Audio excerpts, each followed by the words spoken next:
conversation. Thank you ladies so much for being here.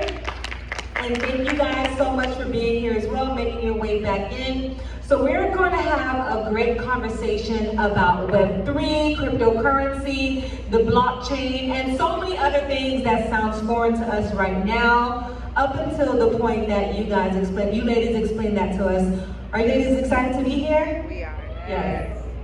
Yes. So allow me to introduce you. So we have our panelists here. We have Gabrielle Pelicci, Ph.D. Please give a round of applause. We have Sharon and Holms, founder and CEO of the Sisterverse. Please give her a round of applause. And we have Sharonda Davis, RN, BSN co-founder, the Huddle Dale. Please give her a round of applause as well. And so ladies, before we get into the conversation, please take the time out to introduce yourself to us. Give us a little bit of an insight as to what you do. Well, as she mentioned, I'm Dr. Gabby, and I've been a professor for 17 years, but not in technology. My background is in holistic health and medicine. And so I accidentally got into crypto during the pandemic. I was doing some volunteer work, and there's a lot of humanitarian projects that are built on something called tokenomics, which means making a crypto coin so that you can do fundraising all over the world. And so I found a project like this actually in the Dominican Republic, and I just fell in love with crypto and everything that was possible. And then I just started to study and learn and practice and buy some crypto, buy some NFTs, and that's how I met Sharon and Sharonda, because we're in an NFT community for women called Web3 Equity. And then we just started going out and sharing our knowledge and our experience, and that's why we're here with you tonight. So thanks for having me. Thank you. I'm Sharon. I've been in the space for about a little bit over 2 years with an organization called Genobank. And that primarily focused on encrypting your genetic data, and what we call a bio-NFT, which is really just a QR code so that you would be owning and controlling who had access to your genetic data. And then it would also be anonymous, and you could tell who would be using your DNA because everything was burned onto the blockchain, and so you'd have knowledge of that. But I got involved in, I guess, purchasing NFTs by being involved with Web3 and being involved with my fellow tribe sisters. And so now I've gone on to found my own venture called Sisterverse, which basically focuses on building an education platform and a real-time news platform to educate women of color, multicultural women, to understand the space so that they'll be able to make wiser and smarter and be informed decisions on these spaces. Thank you so much. Hi everybody, I'm Sharonda, and thank you wonderful ladies for having me. I've been a nurse for about 16 years, and once my youngest son has a fascination with art and digital art, so being a mom and trying to find a career path for him, I stumbled across NFTs. Right away, thankfully, I was able to understand the power of the blockchain and NFT technology and its ability to level the playing field and give a nurse like me the opportunity to build in this whole new world. Once I was able to understand that, I became very passionate about sharing that information with others. So I'm now the founder of the Huddle Dale, where we onboard nurses into Web3 and incubate their innovative ideas around Web3 technology. So I'm so happy to be here tonight by way of my Teletribe Sisters, which is also an amazing part of Web3, the community and the friends that you build for a lifetime. So hopefully we can impress upon you tonight the other side of crypto, not just the bad side. Yes. Thank you so much, ladies. Please give a round of applause for our panelists. I am so excited for this conversation, so let's get right into it. So, what is Web3? It says here, Web3 is an idea for a new iteration of the World Wide Web, which incorporates concepts such as decentralization in the form of I need my glasses. Web3 is an idea for a new iteration of the World Wide Web, which incorporates concepts such as decentralization in the form of a distributed ledger such as blockchain technologies and token-based economics. Can you ladies please elaborate on that for us, please? Does anybody understand that definition? No. Break it down. Sisterverse. So let us elaborate on the real stuff. You want me to start? The way that I think of Web3 is it's like an umbrella. It's like a container, like a bucket.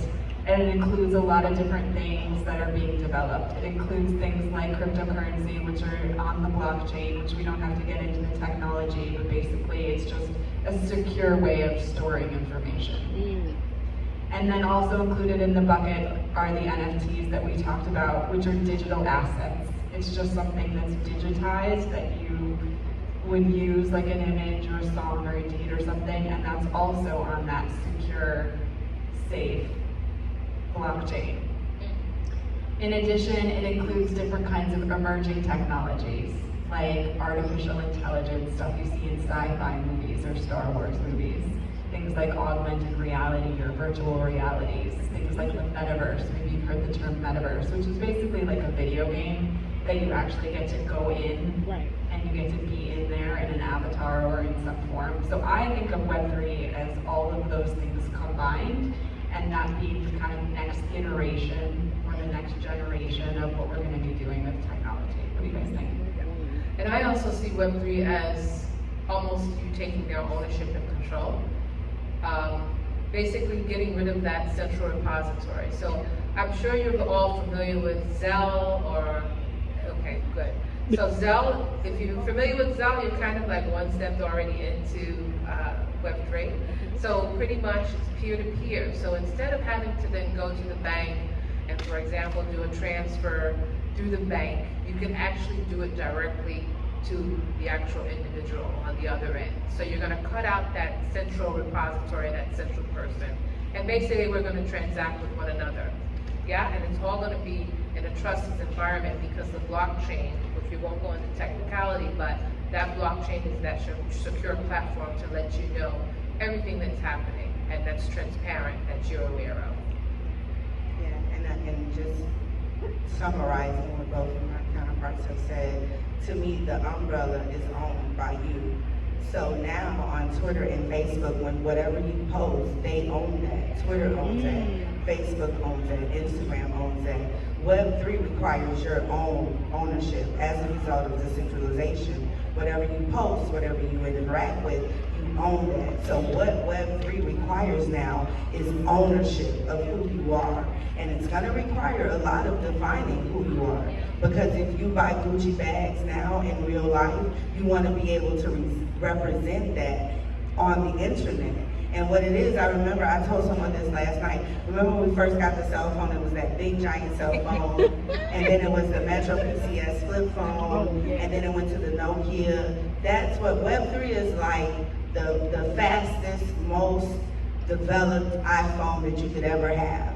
But right now we're at the stage of that really big, awkward iPhone that had all those numbers. So that's why it's so awkward and weird and uncomfortable. But trust me, it's not going anywhere. And in 10 years, it's gonna be something that we all need and can't live without. And that's why we're here, because we want you to be prepared for the day that is surely coming. And privacy is also a factor. So instead of having information out there in a central database where it's constantly being breached, hacked, privacy is going to be a big issue around Web3. So anonymity and so on. Wow, when you said ownership, Sharonda, I think all of the entrepreneurs in the room can all agree that that piqued our interest, because ownership is key. Do you guys agree? Of course. All right, so let's keep the conversation going. So what is cryptocurrency? It says here, cryptocurrency is a digital currency in which transactions are verified and records maintained by a decentralized system using cryptography, rather than by a centralized authority. Please explain. Does anybody understand that definition? No. Break it down. I think most of you have said that you're familiar with cryptocurrency because you own with Bitcoin. So we're there. We're almost there. Well, I'll start by saying that cryptocurrency isn't one thing like a dollar, right? Cryptocurrency is the name of a group of coins and tokens, a whole system of currency And there's about 15,000 different kinds of cryptocurrency, Bitcoin being one of them. So the way that you can think of it is like if you think of all the currencies in the world, you have a dollar, you have a peso, you have a euro, right? You go to all the different countries and there's all different kinds of currencies. And that's what these different coins are. And with these different coins, you can exchange them and trade them. So let's say you're taking a trip to Spain, you get to the airport in Spain, you have $100, but the taxi driver doesn't take American dollars, and you have to go to that little kiosk at the airport, and you have to give them your dollars, and they have to give you euros, and then you can give the euros to the taxi. That's what exchanges do. They take our dollars, our physical dollars, or your credit card, or some form of currency that you have now, and they trade them for a digital currency. And a lot of people will say, well, isn't that digital currency like invisible, or does it really exist, right? So that's like one of the comments that you hear. Well, all it is a record. Similarly, when you go onto your Bank of America, you Chase, and you see a number that represents what you own, that's not actually in a bank in a locker somewhere that you have a key to, that you can show up and you go and you open the key and you see your gold stacked in a locker. Because we haven't been backed by gold for 40 years. So it's just a number in your account or something that you own, and there's a record of it. And it's the same thing with cryptocurrency. And the total global valuation, like the value of all those currencies at its peak was about $2 trillion. It is less now because we're going through market fluctuations. But that's the size of the economy of Italy or Canada. I mean, it is a very large economy, and like Sharonda said, it's not going anywhere. It's only going to get bigger. So I'll let you guys take it from there. That's right, it's only getting bigger, and a lot of actually countries are adopting it as their official currency because of the volatility or the political situations. For example, with the recent war that started in the Ukraine, they used cryptocurrency as a way to help the Ukrainian army actually pay for defense materials for the war. But the great thing about it is also is that you can own a piece of a cryptocurrency, and so you can actually get into a consortium where you can own it together. And so I think over time, once all the kinks are taken out and there's some regulatory situations that are put into place so there's not so much volatility, it is the currency that's going to be taking place for the future. For example, Barbados has adopted the digital currency for their government. It's going to start happening in a lot more countries as well. And the thing I want to say is you can create your own cryptocurrency. Like a family, a trust, could say, this is my family name is Ferguson, my father died and he's gone on. And I think often about us creating a Ferguson token, and our whole family purchases this token, we invest in it. Because what cryptocurrency is decentralization. So there's nobody coming to say that this is what this is worth. This is worth what the community behind it thinks that it's worth. And I really want to stress that the opportunity for you to create and to build in this space is enormous right now. You and your family can get together and create your own, am I right? No, but you and your family could get together and create your own currency. Your beliefs and your thoughts and your dreams could become a whole world. And that's why this is so fascinating right now, because it's early enough for you to make it whatever you want it to be. I would look at it probably as like almost being like a digital barter trading. You know what I mean? So you have your community, you have your currencies, and you trade it amongst yourselves with your different various businesses. So, you know, yeah. And when you see Gucci, right now Gucci accepts ApeCoin. ApeCoin can only be purchased by NFT holders that hold the Bored Ape yacht. Right? Now they can take their ApeCoin and go to the Gucci store and buy Gucci in real life. If that's already happened, like I'm like amused, right? Because can you imagine that community has created enough value for Gucci to be able to accept their coin, their personal ape coin? Why couldn't that be the Jackson family or the Johnsons or me? And that's why I'm here. Yeah, and one of the things that Sharonda and Sharon are saying is that community is what creates the value of this currency, which we've never had before. We've had the government telling us how much the currency is worth, or corporations telling us how much currency is worth. And this, we get to decide what the currency is worth. Yes, thank you so much, ladies. There are so many layers to this new technology. So we've spoken about Web3, cryptocurrency. So now let's get into the Metaverse. So what is the Metaverse? Okay, so it says here, the Metaverse can be defined as a stimulus. I'm sorry, I have to, let me hold the, maybe I should read it from here.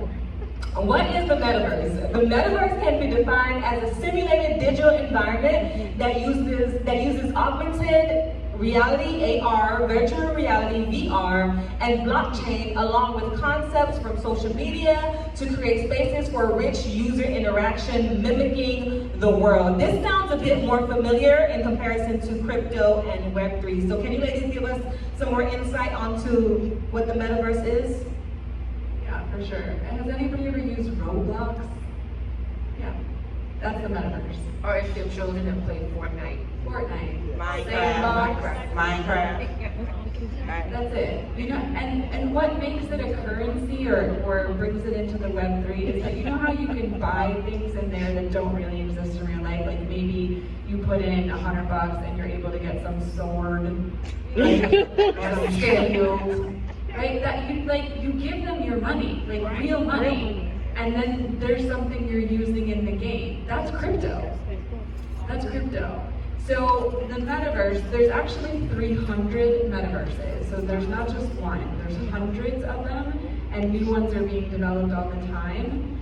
And within each of those Metaverses, they're able to sell real estate and swords and anything else, avatars, clothes to put on your avatar, music that you buy when you're in a dance club in a Metaverse, art that you buy when you're in a gallery in a Metaverse, Gucci shoes that you buy when you're at a fashion show in a Metaverse.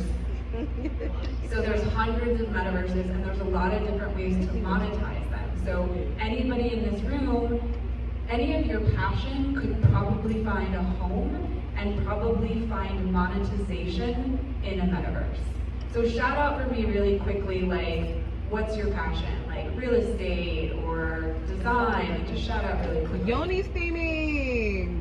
There's a place for that in Hold the up. Central Land. Yoni's theming. Tell me more. You can create your own place. You can rent out places.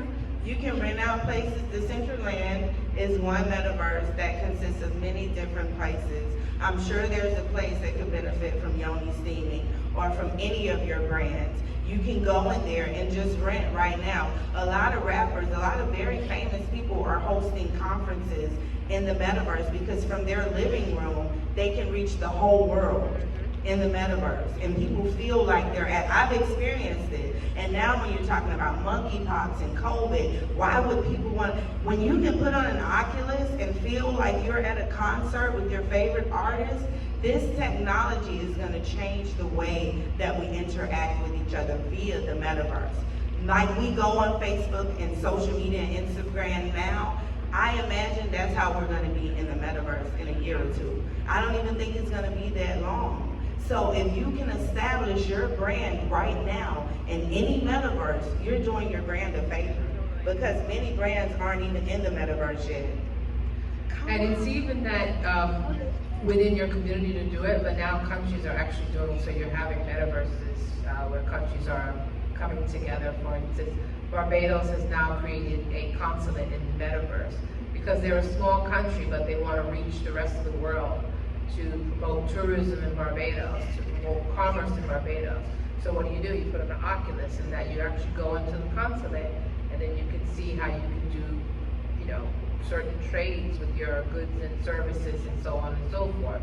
Or, you know, secure your passport or documentation to go and work somewhere else in another country or what have you. So we're going to see utility in the Metaverse for education, for commerce. The Vatican has an art gallery, so if you're someone who could never actually get to the Vatican in real life, you're able to travel and have these experiences. So we're seeing all kinds of utility, and this is like, imagine 5 or 10 years from now, this is going to be where you go instead of a Zoom meeting This is going to be where you go for your social news. This is going to be the next version of all of this. For example, like this young lady here, she mentioned that you're a videographer, you're an artist, a photographer, so you'll create your virtual gallery within the Metaverse where somebody can come and they can see your services. I am in the process of making my own NFTs, so I'm doing like VFX and digital like editing to like try to make it so that I can go into the Metaverse. Awesome. On your way. There's a photographer, Drift, on Twitter. He's very famous. He's done very well with his NFTs. And I encourage you to follow him and get in the spaces that he's in and introduce yourself and your project. Because as we said, community is a large part of NFTs. You need that backing. So follow Drift on Twitter and join the spaces. He's a photographer. He was a veteran. Beautiful story. He goes up on really top high buildings in New York and takes pictures. And yeah, follow him on Twitter.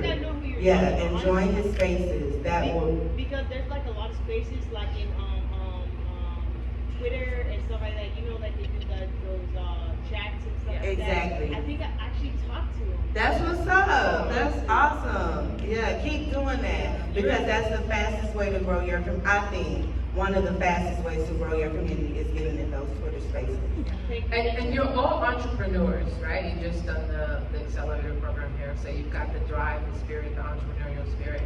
There are communities out there that are, the Web3 space honestly is a very community that embraces you. So if you have questions, don't be intimidated by it.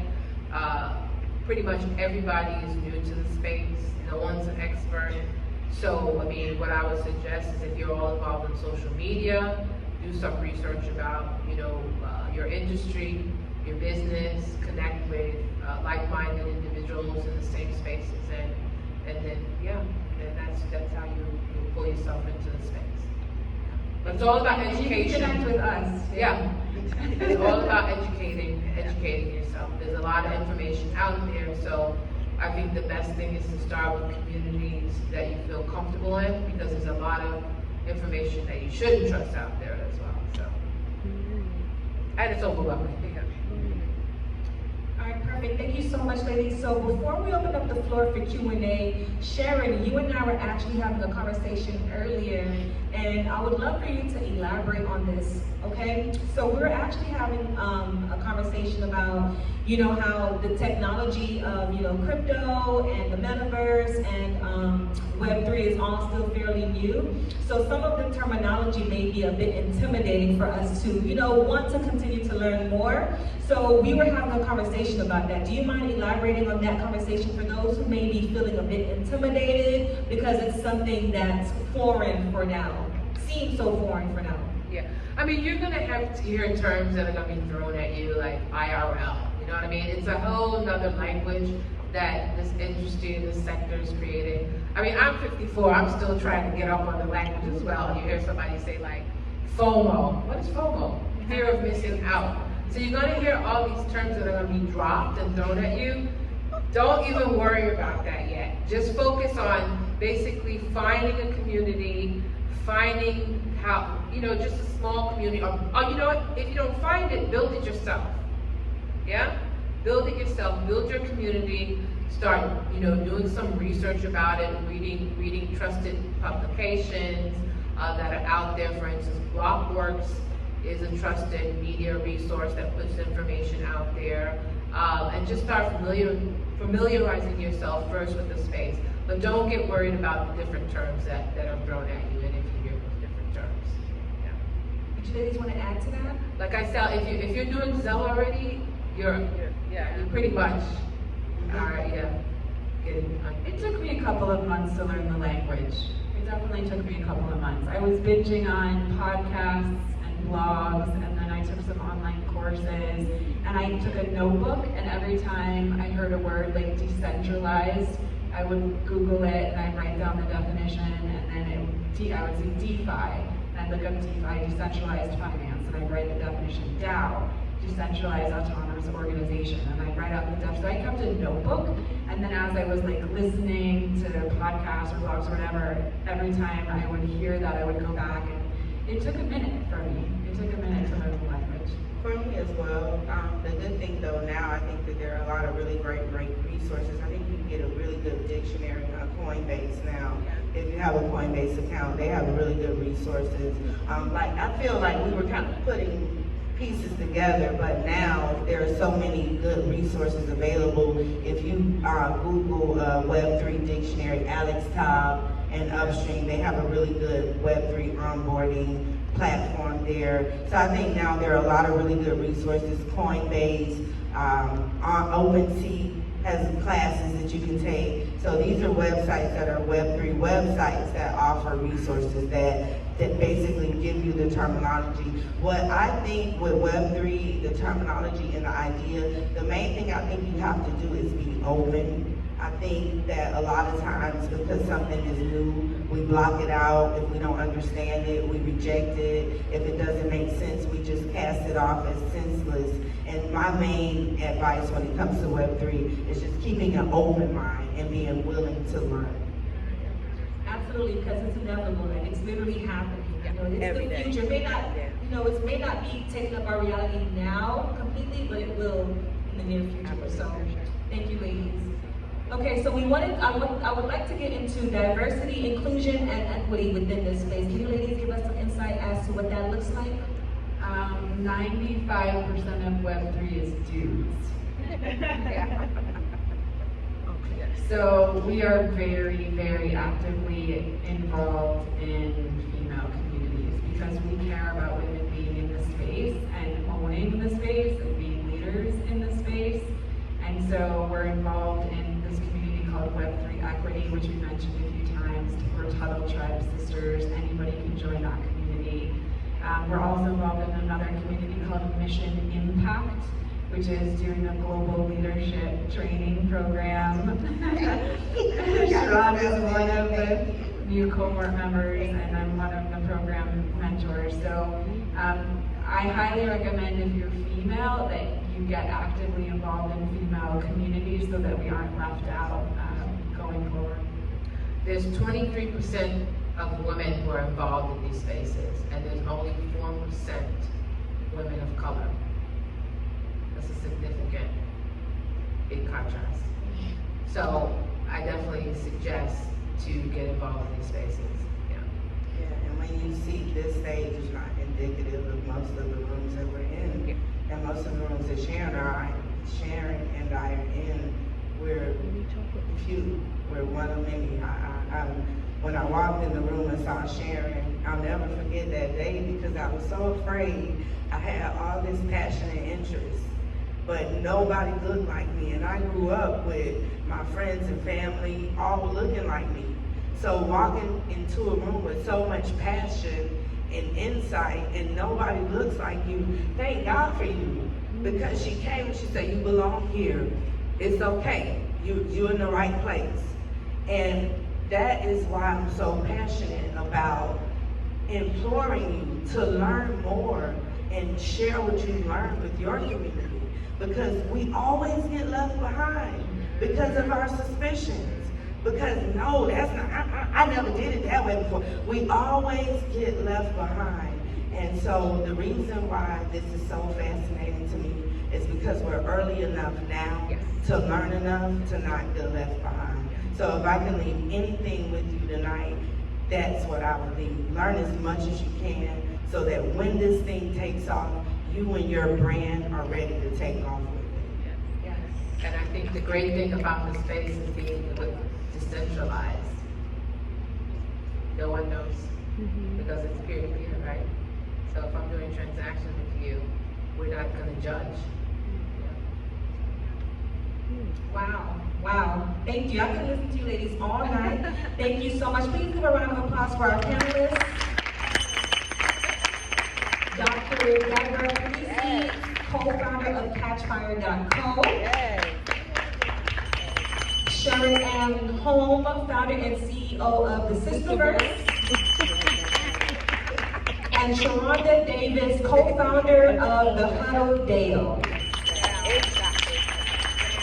Down. And it stands for, it's actually an acronym, and it stands for Decentralized Autonomous organization, and anyone can create one amongst other like-minded individuals, and we can talk more about that offline. Perfect, perfect. Does anyone have any questions? Okay, question. So, I hear what you ladies are saying. Use the microphone. Sorry. I hear what you ladies are saying, and I want to thank you guys for pioneering this space so that women are also in the room and women of color as well. But in my mind, I'm thinking of automatically safety, ensuring safety in this space, because like you said, it's autonomous, and in my mind, invisible, right? And also I'm thinking hackers. So how do we hacker-proof this space that sounds so wonderful and intimate to me, you know, and safe. I'm all about safety. So it's like, how do we secure the safety of the space? Yeah, that is the challenge of this new frontier, as I would call it. Yeah. That is the challenge now of this new frontier. I call it a frontier because it's still so new. So it opens up a lot of space for vulnerability. Yeah? And so you'll read about, you know, people with these digital wallets, they've lost $8 million because of some link that they clicked on, and their money, it has disappeared. Yeah, one click. So you don't have, I would call it, you know, the FDIC that's behind you, Right. or the Bank of America, or the regulations. But regulations are going to be put into place. There has been a lot of money that's been lost in crypto. I think something happened, some amount they said was about 40 billion. But because, as I said, this is still a new frontier, that is something that we have to be privy to. And that's why we've all suggested, if you get into a community, just make sure that the community that you're in, for instance, like our Web3 equity, our community, we make sure that whatever information that we get, where there's something that's happening that's not appropriate, we always make sure that we are informed. Don't click on this link, don't click on that link. Don't open any of your digital wallets open to direct messages. That's the first thing. Don't just accept any direct messages. And if you feel that you're uncomfortable with something, ask before, yeah. But unfortunately, this is the space that we're in now because it's all so new. Yeah, I'm going to add that I think we can talk about safety on a lot of different levels. I think there's mental health safety. I think some people can get too involved in digital spaces, and we see that with social media. If you watch that documentary film about social media, you get influenced to do all kinds of crazy things. You need to protect your mental health when you're engaging with any kind of technology. You need to protect yourself financially, right? Like she was saying, you don't click on DMs, you don't click on links you don't know. You don't go places without, you know, being part of a tribe and being backed up by your tribe. There's a lot of best practices. There's a lot of use of technology for bad things, for selling drugs, for human trafficking, for all kinds of very bad things. But people are doing that in real life too, right? You can do that with cash. You don't need crypto to do those things. And so I think part of the reason, if I'm not mistaken, that we are so passionate is because if we're in the spaces, then we're part of that frontier and leading it into positivity, right? And protecting each other and keeping out the bad guys and protecting each other from the bad guys. I think that's why we keep emphasizing that we're doing it together. And also, I understand the fear of safety, but if we can be honest, just yesterday, my Cash App got hacked. How many times has your credit card got hacked? You're talking about a technology that is in its infancy, when credit cards and healthcare data still get hacked daily.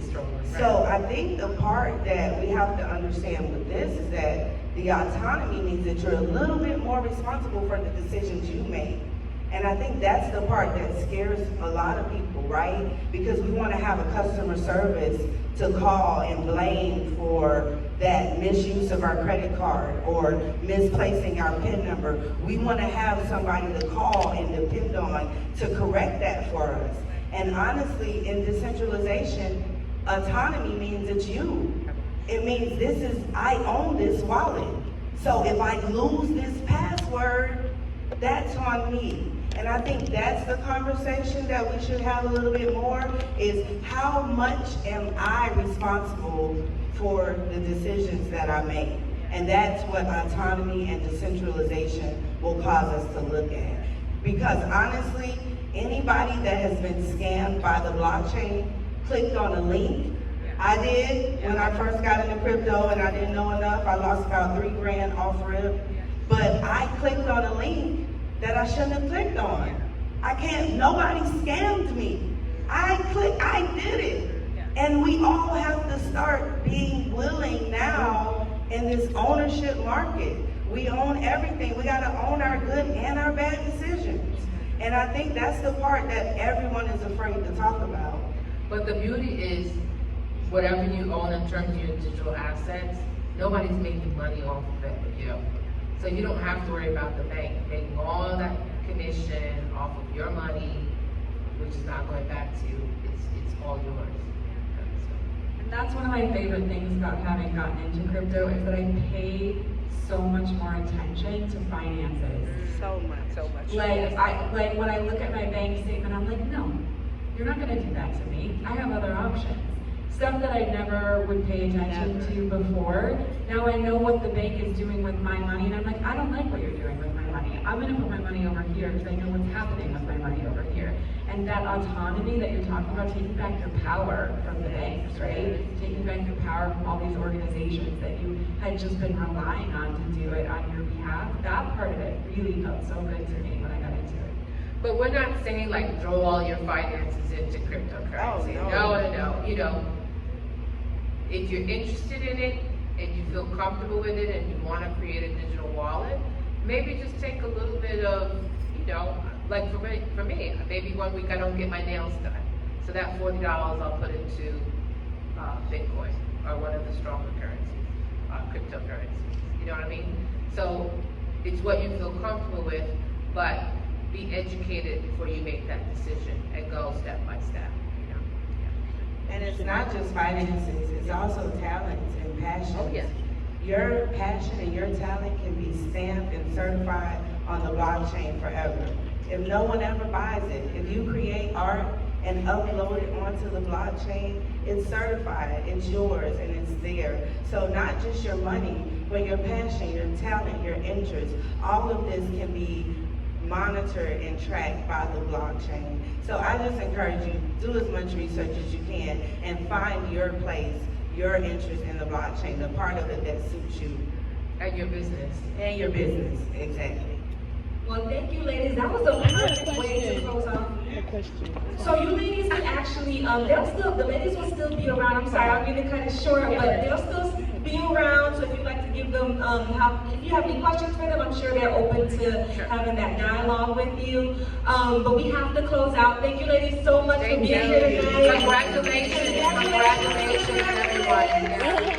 I learned so much, and although the technology is still somewhat, language I'm getting used to, it's still something that I want to continue learning about, so that way I do not miss out. So thank you, ladies. Baby steps. Congratulations again, graduates.